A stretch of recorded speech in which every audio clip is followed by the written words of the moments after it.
Same. Same. Although if you get ahead from a newborn. Anyway, okay, so. On behalf of Lucas and Ashley, I would like to thank everyone for being here tonight to celebrate their 10th anniversary.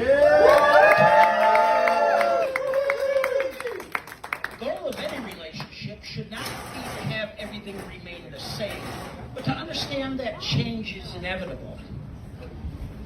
And have confidence that your partner can not only inspire each other in these changes, but also adapt and learn from them together.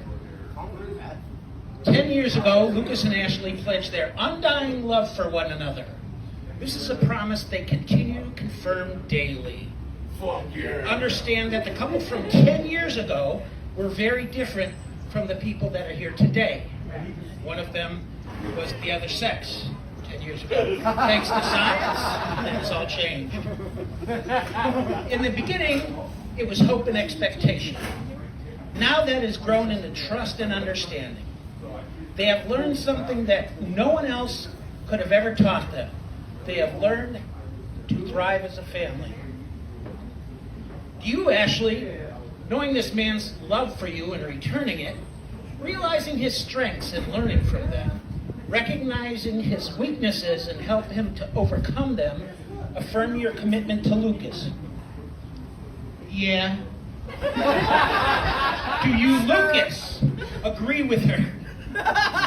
You, Lucas, knowing this woman's love for you and returning it, realizing her strengths and learning from them, recognizing her pathetic weaknesses and helping her to overcome them, affirm your commitment to Ashley.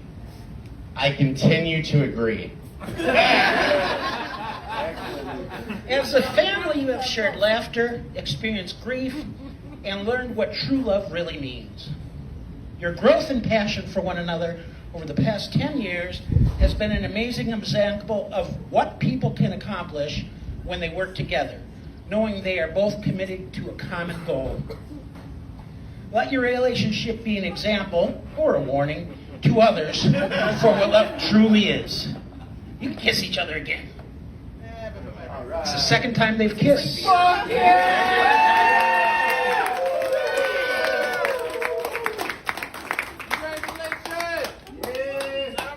Thank you, Gene.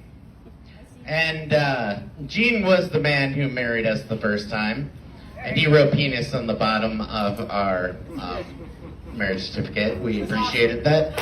The people that notarized it thought it was hilarious. Paper's wet. Yeah. It ain't all that wet. Happy birthday. Wait, you sat in one of your chairs, didn't you? When we went to the courthouse to get our papers, you were wearing a shirt that said Pig Effer. It was a band from Toledo. Inside out. Yeah, and they're like, is this a joke or something? It's like, no, seriously, we're getting married. And I feel like I've been telling everybody that ever since. Yeah, seriously, we're married. I wrote a thing. So, hang out. I met Ashley in person for the first time in 2003. We had been talking online for a period of time and made the closest personal connection you can make with AOL and dial-up internet. I found her by searching AOL hometown profiles that were female and included Invader Zim, mindless self-indulgence, and their interests. That's pretty much all the specifications you need to find a soulmate. When we finally met in person, I was already pretty much in love.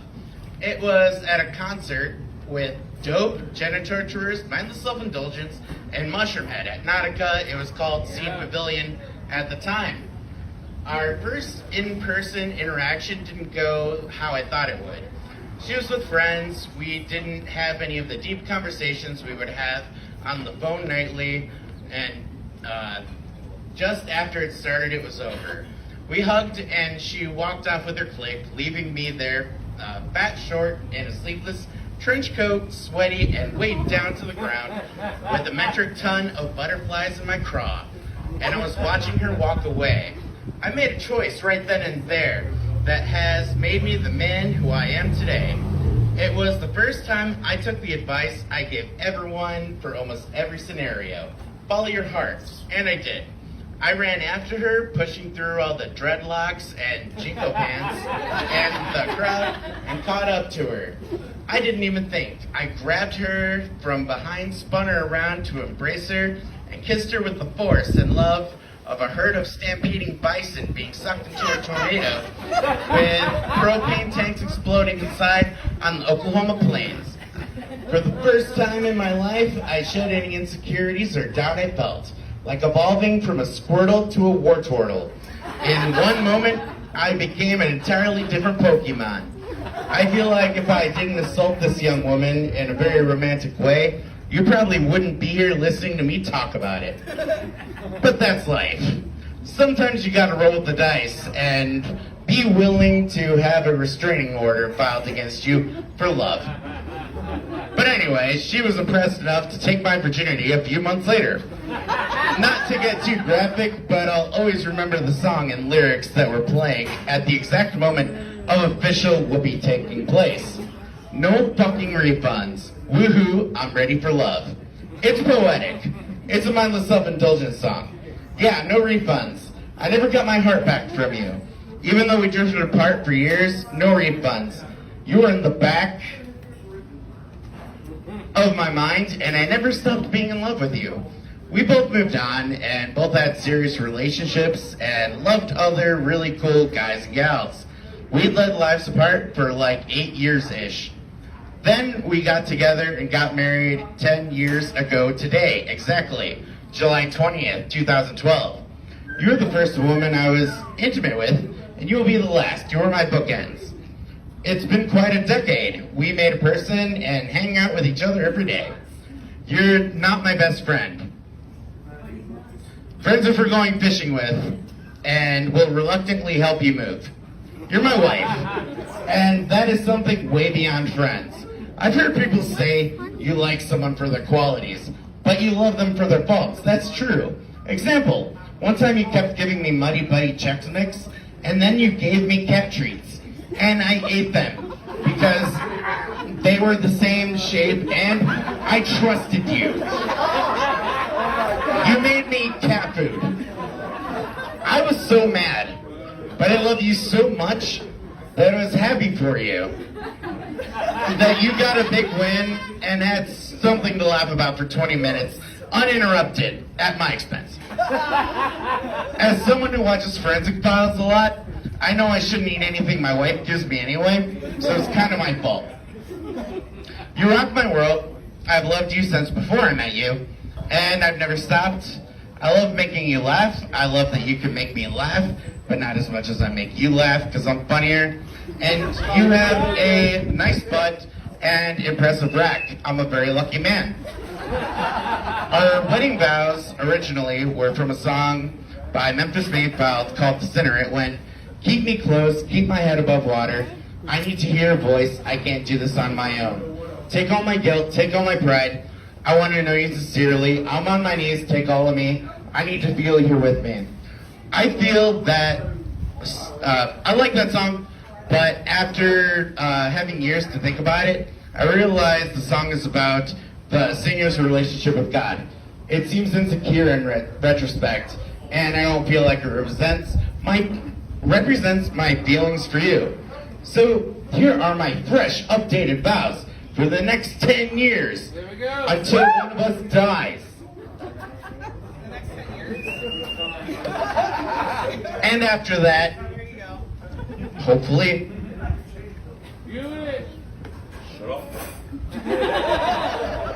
I vow that I will love you deeply and truly to the fullest extent of my understanding of love. I will and do treat you exactly how I expect to be treated. I will and do protect you with overwhelming violent physical force, whether it be sacrificing my body or freedom. By all means necessary, no harm will come to you by the hand of another, if I can prevent it. I will and do honor our marriage and my duty as your husband. I will and do put our children's needs and well-being above yours or my own. Other than them, you are my top priority. I wouldn't respect you, and you would not respect me if this was not the expectation. I will respect and love cats you find outside and bring into our home to a certain extent. I will remember how lucky I am to have you and make you proud to be married to this old dog face to the best of my ability. Neither of us are leaving this marriage alive. It's been a fun decade with you, and the ones to follow will be awesome as well.